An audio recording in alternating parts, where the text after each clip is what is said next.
Hello friends, welcome to crafted journeys. നമ്മൾ വെല്ലിംഗ്ടൺ യാത്രയുടെ വീഡിയോസാണ് കുറച്ച് ദിവസമായി ചെയ്തുകൊണ്ടിരിക്കുന്നത്. പക്ഷേ ഞാൻ വീഡിയോ ഇടുമ്പോൾ ഇടയ്ക്ക് ഒന്ന് ഗ്യാപ്പ് വരുന്നുണ്ട്. ഞാൻ കുറച്ച് തിരക്കിലായതുകൊണ്ടാണത്. നിങ്ങളെല്ലാവരും വീഡിയോ കാണുമെന്നും അതുപോലെ തന്നെ ആദ്യമായിട്ട് കാണുന്നവർ ചാനലൊന്ന് സബ്സ്ക്രൈബ് ചെയ്യുമെന്നൊക്കെ വിശ്വസിക്കുന്നു ഞാൻ. ഇത് ആണ് ന്യൂസിലാൻഡിലെ ഏറ്റവും വലിയ മ്യൂസിയമായിട്ടുള്ള ടേ പപ്പ ടൊങ്കാരേവ മ്യൂസിയം. ഇത് ന്യൂസിലാൻഡിൻ്റെ ഒരു ദേശീയ മ്യൂസിയമാണ്. അതുപോലെ തന്നെ ഇത് ലോകപ്രശസ്തമായൊരു മ്യൂസിയമാണ്. ഇവിടെ ഇവർ മൗറി പരമ്പരാഗത കലാസംസ്കാര മുറകളൊക്കെ സൂക്ഷിക്കുന്നുണ്ട്. അവരുടെ ചരിത്രവും അവരന്നുണ്ടാക്കി വെച്ചിരുന്ന വിശ്വാസങ്ങൾ അതിനെല്ലാം വളരെ മനോഹരമായ രീതിയിൽ ഇവിടെ അവർ ചിത്രീകരിച്ച് വെച്ചിട്ടുണ്ട്. ഞാൻ അതൊന്നും കാണിക്കുന്നില്ല. അതൊക്കെ നമ്മൾ മറ്റേ ഓക്ലൻഡ് മ്യൂസിയത്തിലും കാണിച്ചതാണ്. ഈ മ്യൂസിയത്തിൻ്റെ പ്രധാന പ്രത്യേകതയായിട്ട് എനിക്ക് തോന്നിയത് ഇതേപോലെയുള്ള വലിയ വലിയ ആർക്കിടെക്ചറുകൾ നമുക്ക് കാണാൻ പറ്റും. ഇപ്പോൾ ഒരു ഹൃദയത്തിൻ്റെ ഫുൾ സ്ട്രക്ചറാണ് അവരവിടെ ബിൽഡ് ചെയ്ത് വെച്ചിരിക്കുന്നത്. അതുപോലെ കുറേയധികം ആർക്കിടെക്ചറുകൾ നമുക്ക് കാണാൻ പറ്റും. പിന്നെ അതേപോലെ തന്നെ ഇവിടെ ഒരു തിമിംഗലത്തിൻ്റെ ഫുൾ അസ്ഥികൂടമൊക്കെ ഉണ്ടായിരുന്നു. പിന്നെ നമ്മൾ പഴയ മ്യൂസിയത്തിൽ കണ്ട പോലെ കിവിയുടെ സ്ട്രക്ചർ, അതേപോലെ കുറേ അനിമൽസിൻ്റെ സ്ട്രക്ചർ, അതെല്ലാം ഇവരിവിടെ എക്സിബിഷൻ പോലെ വെച്ചിട്ടുണ്ട്. അപ്പോൾ ഇവിടെ മെയിനായിട്ട് ഇപ്പോൾ കാണാൻ ഞാൻ ഉദ്ദേശിച്ചത്, നിങ്ങളെ കാണിച്ചാൽ ഞാൻ ഉദ്ദേശിക്കുന്നത് എന്താണെന്ന് ചോദിച്ചു കഴിഞ്ഞാൽ, ഗാലിപ്പോളി എന്ന് പറയുന്നൊരു സംഭവം ഉണ്ട് ഇവിടെ. Gallipoli means the scale of our war എന്നാണ് അതിൻ്റെ മീനിങ്. അതായത് വേൾഡ് വാർ 1 ന്യൂസിലാൻഡ് പങ്കെടുത്തപ്പോൾ ഇവർ അതിനകത്ത് എങ്ങനെയാണ് പാർട്ടിസിപ്പേറ്റ് ചെയ്തത് എന്ന ഒരു വർക്ക്ഷോപ്പ് പോലെ, അതായത് ഇവിടെ അവരുടെ ആ ഒരു മനുഷ്യപ്രതിമകളും ആ യുദ്ധത്തിൻ്റെ സൈനികർക്കും നേഴ്സുമാർക്കും ഒക്കെ ആയിട്ട് സമർപ്പിച്ച് ഇവിടെ നമ്മൾ വെച്ചിട്ടുണ്ട്. അതായത് നമുക്ക് ശരിക്കും കണ്ടു കഴിഞ്ഞാൽ തന്നെ നമുക്ക് ആ യുദ്ധത്തിൻ്റെ പ്രതീതി മനസ്സിലാകും. ഇതാണ് അതിൻ്റെ എൻട്രൻസ് എന്ന് പറയുന്നത്. ശരിക്കും ഞാൻ ഇതിൻ്റെ ഉള്ളിലേക്ക് കയറിയപ്പോൾ തന്നെ ഞെട്ടിപ്പോയി. ശരിക്കും ഒരാൾ ഇവിടെ കിടക്കുന്ന പോലെ തന്നെയാണ്. ഇത് തൊട്ട് നോക്കുമ്പോൾ ഒക്കെ നമ്മുടെ ഹ്യൂമൻ സ്കിൻ പോലെ തന്നെയാണ്. ഇത് എങ്ങനെയാണ് അവരുണ്ടാക്കിയേക്കണേന്നൊന്നും ഒന്നും അറിഞ്ഞുകൂടാ. വളരെ മൈന്യൂട്ടായിട്ടുള്ള കാര്യങ്ങൾ പോലും ഈ പ്രതിമകളിൽ അവരത് രേഖപ്പെടുത്തി വെച്ചിട്ടുണ്ട്. ഇപ്പോൾ ആ ബ്ലഡ് സ്റ്റെയിനും അതേപോലെ സ്കിന്ന്, അതേപോലെ ഈ മനുഷ്യരുടെ ഹെയർസ്, രോമങ്ങളെല്ലാം നാച്ചുറലായിട്ട് നമുക്ക് ശരിക്കും ഫീൽ ചെയ്യും. ഈ ഒരു സെഷനിലേക്ക് വന്നപ്പോൾ തന്നെ മനസ്സൊക്കെ എന്തോ ഒരു പോലെ ആയിപ്പോയി. കാരണം യുദ്ധത്തിൻ്റെ സമയത്ത് അവരുടെ ആ പട്ടാളക്കാരുടെയും അവിടെ അത് അനുഭവിക്കുന്ന ജനങ്ങളുടെയും മനസ്സ് എങ്ങനെയായിരിക്കും, അവരതെങ്ങനെ ആ സമയത്ത് ഹാൻഡിൽ ചെയ്തു എന്നൊക്കെ നമുക്ക് അത് ഒരു വളരെ വ്യക്തമായ രീതിയിൽ ഇവരിവിടെ അത് കാണിച്ചിട്ടുണ്ട്. എല്ലാ മൈന്യൂട്ട് ഡീറ്റെയിൽസും നല്ല റിയലിസ്റ്റിക്കായിട്ട് തന്നെ ക്രിയേറ്റ് ചെയ്തിട്ടുണ്ട്. ആ ആളുടെ മുഖത്തേക്ക് നോക്കുമ്പോൾ തന്നെ നമുക്ക് അയാളുടെ മനസ്സിലുള്ള വികാരം എന്താണ്, തൻ്റെ സുഹൃത്ത് അല്ലെങ്കിൽ ആ സുഹൃത്തായിട്ടുള്ള പട്ടാളക്കാരൻ മരിച്ചു കിടക്കുമ്പോൾ അദ്ദേഹത്തിനുണ്ടാകുന്ന വിഷമം എല്ലാം ആ ഫേസിലത് ശരിക്കും കാണിച്ചിട്ടുണ്ട്.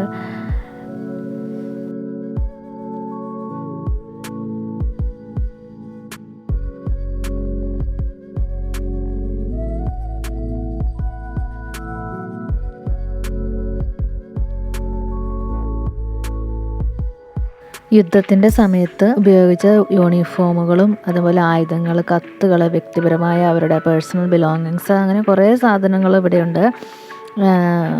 ശരിക്കും പറഞ്ഞു കഴിഞ്ഞാൽ ഓരോ പ്രതിമകളും ഓരോ അവസ്ഥയാണ് കാണിച്ചു തരുന്നത്. വളരെയധികം നമുക്കൊരു മനസ്സിന് ബുദ്ധിമുട്ടുണ്ടാക്കുന്ന ഒരു കാഴ്ചയായിരുന്നു ഇവിടെ വന്നത്. ഇപ്പം ഈ പ്രതിമയിൽ തന്നെ എല്ലാം ശരിക്കും ഒരു മനുഷ്യനിരിക്കുന്നത്, പക്ഷെ നമ്മുടെ ഇരട്ടി ഹൈറ്റിലാണ് ഇത് ഉണ്ടാക്കി വെച്ചിരിക്കുന്നത്. പക്ഷേ അയാളുടെ ദേഹത്ത് തന്നെ എല്ലാം വളരെ റിയലിസ്റ്റിക്കായിട്ടാണ് അവരത് ചെയ്തു വച്ചിരിക്കുന്നത്. ഒരു ഈച്ച വന്നിരിക്കുന്നതെല്ലാം എത്ര നാച്ചുറലായിട്ട് ഇതെങ്ങനെ ഇവർ ക്രിയേറ്റ് ചെയ്തതെന്ന് ഇതിൻ്റെ ടെക്നോളജി എനിക്കറിയില്ല. പിന്നെ അന്ന് ഇവിടെ ഉപയോഗിച്ച കത്തുകളൊക്കെയാണ് ഇത്. പിന്നെ കണ്ട പോസ്റ്റ് ഓഫീസ് എല്ലാം നമുക്ക് മനസ്സിലാക്കി തരുന്ന രീതിയിലെല്ലാം ഇവരിവിടെ വെച്ചിട്ടുണ്ട്.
ഫ്രണ്ട്സ്, നിങ്ങൾക്ക് തോന്നുന്നുണ്ടോ യുദ്ധം എല്ലാത്തിനുമുള്ള ഒരു പരിഹാരമാണെന്ന്? എനിക്ക് തോന്നുന്നില്ല.